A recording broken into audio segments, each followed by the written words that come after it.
Habang binabaybay ko ang kahabaan ng Ross Boulevard ay hindi ko inaasahan na makakakita ako ng isang bata na may kalong-kalong na sanggol.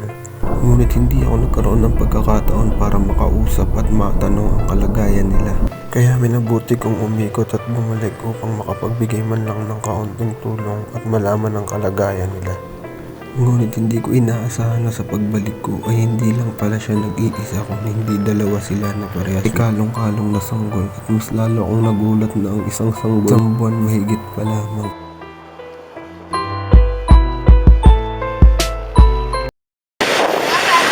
Ilang buwan na yan kapatid mo? Baby pa yan ah. Look, ikaw yung kanina, di ba? Oo, bumalik na ako eh. Ilang buwan na yan? Ha? Ay, yung tatlo. Tatlo? Pagpasensya mo na muna to ah. Pagka umasensya ako sa buhay, sana magkita pa tayo uli. Ilang buwan na yan? 3 months. Targa mo na sa kalsada. Wala pang ano. Ha? Nasa nangangalakad ko yung nanay. Anong pangalan niya? Ay, babae? So, yun din.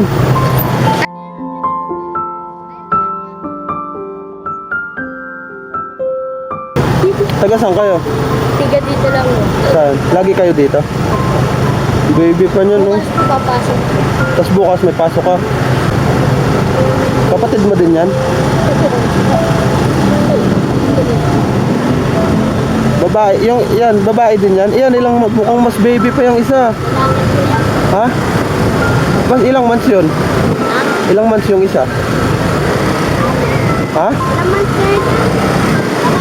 Sige na, sana kapag ka umasenso ko sa buhay, magkita pa tayo uli. Ingat kayo. Baby pa nun, grabe. Di talaga ano. Swerte pa rin talaga tayo.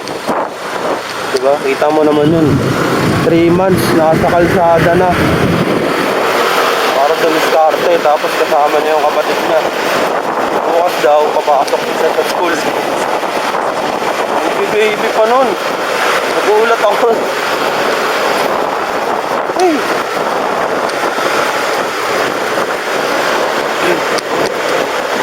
Yung isa mukhang parang ano pa lang eh, magto 2 months pa lang.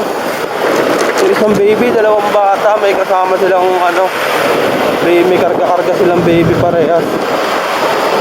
Ito sa may gilid ng ano, Ross Boulevard. Wala tayong ibang may tulong din tayo sa buhay eh. Sabi ko nga sa kanya, sana kapag umasenso ako sa buhay, magkita pa kami uli.